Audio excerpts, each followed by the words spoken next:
شہراز نے ہنس کر کہا۔ نسیم اور اکبر دونوں فہمائشی انداز میں ہنسے۔ تمہارے سسرال والے بڑے دل کے لوگ ہیں، وہ 4 لاکھ کم زیادہ ہو جانے سے ان کو فرق نہیں پڑے گا۔ اکبر نے سعید نواز کی تعریف کی۔ یہ تو مجھے بھی پتا ہے، اسی لیے تو انتظار کر رہا ہوں نئے ماڈل کا۔ بیٹا ہمیشہ اپنے سسرال والوں کی عزت کرنا، ساس سسر کی فرما برداری رہنا۔ نسیم نے ایک دم شہراز کو نصیحت کرنی شروع کر دی۔ ایسے اچھے لوگ کہاں ملتے ہیں آج کل کے زمانے میں۔ اکبر نے بھی مداخلت کی۔ وہ تمہیں اپنا بیٹا بنا رہے ہیں تو تم بیٹا بن کر دکھانا انشاءاللہ تعالی، شہراز نے بے ساختہ کہا۔ ماں باپ نے بھی نہ بھی کہتے تو بھی یہ تو اس کے اپنے دل میں کی آواز تھی۔ نسیم کا بس چلتا تو وہ اسے اسی وقت شہراز کے ایڈیشن کے کاغذات تیار کر کے شہراز کو سعید نواز کا متنبی بنا دیتی۔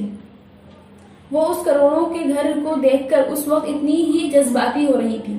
اور کبھی شینا کو کوئی تکلیف نہیں ہونا چاہیے، میں اسے بہو نہیں بیٹی بنا کر اس گھر میں لاؤں گی۔ اور یاد رکھنا، اسے تم سے کوئی شکایت ہوئی تو میں تمہاری شکل تک نہیں دیکھوں گا۔ اکبر بھی کچھ مزید جذباتی ہو گیا۔ اس وقت شینا کے لیے سب کے دل میں پیار کے سوتے پھوٹ رہے تھے۔ میں تو خیر اس کو بیٹیوں سے بھی بڑھ کر رکھوں گی، نسیم نے اپنا عزم دہرایا۔ اور میں نے تو بھابھی کو کسی کام کا ہاتھ نہیں لگانے دینا، میں تو کھانا اپنے ہاتھوں سے کھلاؤں گی انہیں، اور 1 سال تک تو ہم نے ان سے ویسے کوئی کام کروانا ہی نہیں۔